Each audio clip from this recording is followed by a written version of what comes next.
Welcome back to the Sabo Academy. Today we're going to speak about calibration. The calibration of the shock absorber is the resistance that needs to be set against the suspension, that is, the force needed to reduce or dampen the oscillation and movement of the suspension set. Technically, this is referred to as the damping characteristic.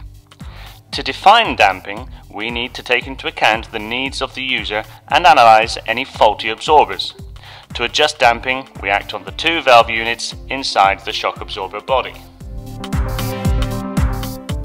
Essentially, adjustment is performed by widening or narrowing the holes for the passage of oil in the plunger, or by acting on the discs that allow passage of oil inside the piston. The narrower these passages, the stiffer the calibration. Widening the passages makes calibration softer. The terms stiff and soft refer to the movement of the shock absorber and define the difficulty with which it opens or closes.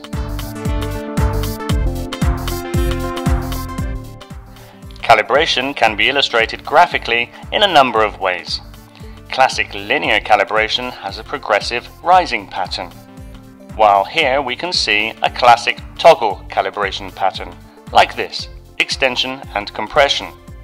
And then the classical helical spring calibration, which has a more curved form, which is the most classic of the calibration types developed so far.